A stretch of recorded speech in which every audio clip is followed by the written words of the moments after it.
Seven est ce qu'on appelle dans le jargon un gros bonnet. Il est capable du meilleur comme du pire. Mais ce qui est sûr, c'est que c'est dans le pire qu'il est le meilleur. Le passé de Zoran est très sombre et il préfère éviter de s'en rappeler et même d'en parler. Beaucoup de mystères et de questions se posent dans la tête de Seven et il fera tout pour avoir ses réponses, peu importe la manière.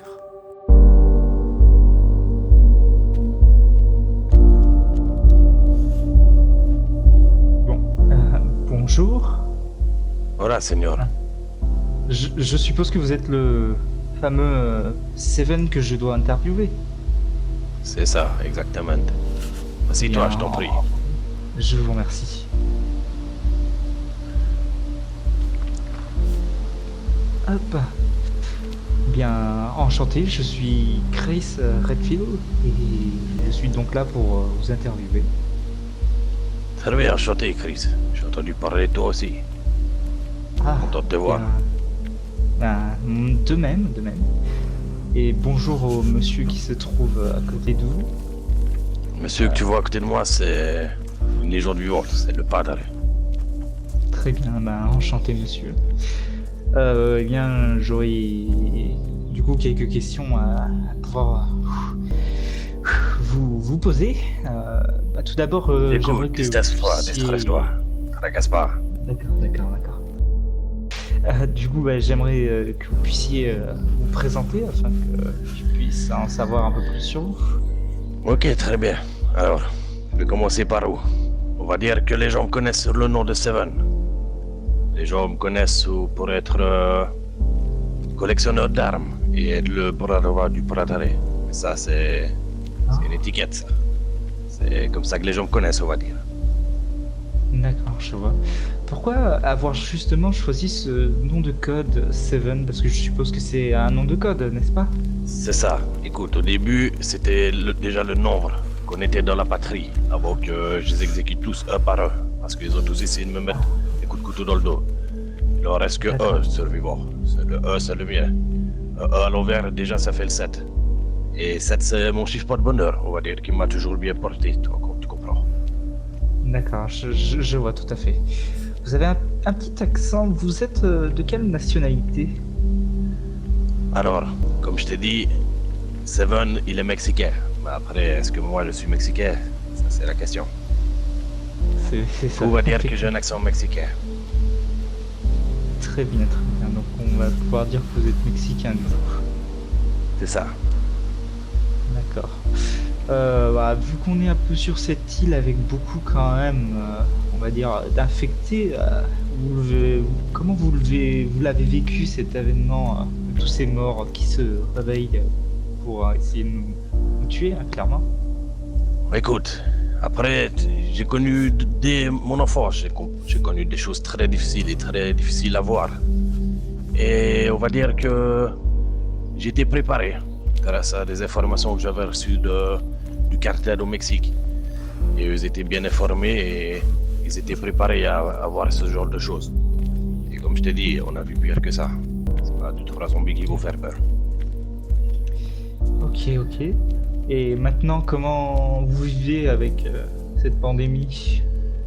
Justement, au début, j'ai essayé de construire une petite ville, on va dire, un petit habitat, où je me sentirais plus ou moins en sécurité. Et c'est chose que j'ai faite. Mais sur ma route, j'ai croisé un tyran. Ce tyran, c'était l'ancien maire de la capitale de Kamichovo. Cet homme, il pensait que j'étais son bras droit.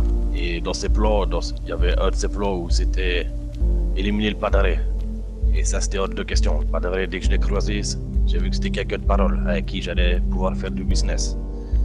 Et peut-être qu'il allait pouvoir répondre à quelques-unes de mes questions que je me posais. Et du coup, j'ai monté un plan, j'ai monté une équipe. Le Padre a monté une seconde équipe. On a exécuté le maire de cette capitale, donc un coup d'état. Sauf que dans l'autre partie d'équipe, il y avait des gens avec qui j'avais eu des aléas dans le passé. On va dire que j'avais tué un des leurs, parce qu'il avait osé pointer une arme sur moi. Du coup, on va dire que après ces choses-là, j'ai pris le Padre et on est parti un petit peu, on va dire, en cavale. Ah, c'est tout bruit de bombe, là. Ça j'aime bien. Voilà, Je vois un petit peu. qu'il y a beaucoup d'activités à côté. C'est ça. Après, ça sert à rien, ça c'est un bon son pour le réveil. Moi, j'aime bien. Ça m'apaise. Je vois. Par rapport à ce que vous voulez dire, vous dites que vous êtes justement en cavale. Est-ce que vous pouvez m'expliquer pourquoi? Ah, bah, comme je t'ai dit, tout ça parce que dans l'autre partie de l'équipe, il y avait des gens que je me suis dit, s'ils ont un doute, que ce soit moi, ça veut dire que le padre est en danger. Et moi, que je sois en danger, c'est pas un souci. Mais je devais protéger le padre, quoi que ce soit. Sinon, les réponses que je voulais savoir, peut-être que je les aurais pas trouvées. Et puis voilà, la cavale, c'est bien, c'est tout beau au début, mais c'est comme être dans une prison, mais à l'extérieur, tu comprends? Il faut toujours être aux aguets. Mais après, comme tu vois, j'ai de quoi derrière moi pour être équipé. J'ai ce qu'il faut, là où il le faut et quand il le faut. D'accord. Et comment vous vivez justement avec cette cavale? Vous vivez bien, vous vivez mal? Oui, on le vit bien. Après, il y a juste un truc que je dirais. Ça manque un peu de femmes, ça manque un peu d'alcool et cocaïne. Après, tout le reste, ça va. D'accord, je vois, pas de soucis. Pas de souci, quoi, j'ai dit, il y avait un souci. Ah, non, pas du tout. Enfin, je pense que c'est plutôt une... comment dire ça? Enfin, il y a aucun souci, Ok, c'est bon. Ok, c'est bon, on va ranger les armes, monsieur. Du coup, pourquoi avoir justement collaboré avec monsieur le Padré? Il représente quoi pour vous? Écoute, justement, comme je t'ai dit, je suis arrivé sur Chernarust, j'avais des objectifs en tête. L'objectif, dès que j'ai rencontré le padré, j'ai su que j'allais avoir les réponses à mes questions. Ça, c'était mes objectifs. Comme j'ai expliqué, les gens me connaissent sous le nom de Seven. Mais ça, c'est un nom de code, c'est pas ma véritable identité. En vérité, je m'appelle Zoran Zelensky. Et je suis le chef de la MS-13 au Mexique, la Mara Salvatrucha. Ça, c'est mon vrai travail. Les gens ici me connaissent en tant que collectionneur d'armes, mais en vrai, je suis trafiquant d'armes. C'est ça la différence. Tout ça n'était qu'une étiquette pour cacher la véritable identité. Et le padre, il faisait partie de mes objectifs. Dès que je suis arrivé ici, je suis pas arrivé pour rien. D'accord. Quand vous disiez objectif, comment vous le prenez? C'est plutôt capture? C'était les réponses à ma question. Les réponses que je me posais depuis longtemps. Et ces réponses, il y avait juste lui qui pouvait m'y répondre. Et directement, il m'y a répondu. Ça, il va la parole par après. D'accord, je vois. Est-ce que vous avez un message peut-être à faire passer aux gens qui écouteront peut-être cette conversation que nous avons eue? Effectivement, j'ai un message à passer. Arrêtez de travailler pour quelqu'un. Travaillez pour vous. Quand vous levez le matin, arrêtez de remplir les poches d'un autre. Travaillez pour votre compte. Entreprenez. Grandissez. Tentez. Faut pas avoir peur d'échouer. Mais quoi qu'il arrive, il faut pas avoir de regrets. Ça, moi, j'en ai pas des regrets.